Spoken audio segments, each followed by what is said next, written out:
بسم اللہ الرحمن الرحیم۔ السلام علیکم ورحمۃ اللہ وبرکاتہ۔ عقیدت ٹی وی میں ایک بار پھر آپ سب کو خوش آمدید کہتے ہیں۔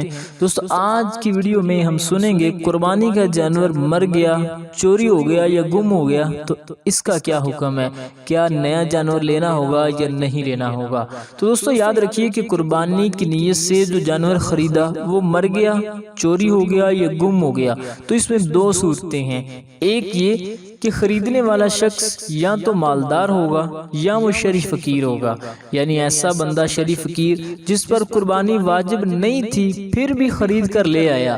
اگر تو اس پر قربانی واجب نہیں تھی پھر بھی اس نے جانور خریدا، ایسے شخص کا اگر جانور مر گیا تو اب اسے دوسرا جانور لانے کی ضرورت نہیں ہے۔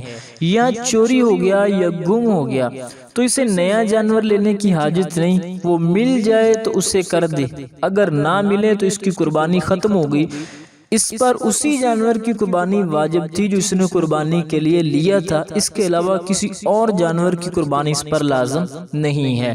اسی طرح دوسری صورت یہ ہے کہ اگر یہ خریدنے والا شخص مالدار ہے، ایسا بندہ ہے جس کے اوپر قربانی واجب ہے اور یہ قربانی کا جانور مرنے کے بعد یا چوری ہونے یا گم ہونے کے بعد بھی صاحب حیثیت ہے، یعنی مالک نصاب ہے، تو اس پر لازم ہے کہ ایک نیا جانور خرید کر لائے اور اس کی قربانی کرے۔ پہلے والا جانور جو مرا ہے، اب اس میں یہ صورت ہے کہ جو پہلے والا جانور مر گیا وہ 1 لاکھ 2 لاکھ یا 1.5 لاکھ جتنے کا بھی لیا تھا، لیکن اب اتنی گنجائش نہیں ہے کہ اس جیسا ہی اچھا جانور لا سکے، تو اب ضروری نہیں ہے اس کے لیے کہ ویسا ہی اچھا جانور لائے، جتنی اس کے پاس گنجائش ہے تو اب یہ ویسا ہی جانور لے سکتا ہے، لیکن اس میں یہ ضروری ہے کہ ایسا ہی جانور لیا جائے جو قربانی لگ سکتا ہو، جو قربانی کی شرائط پر پورا اترتا ہو۔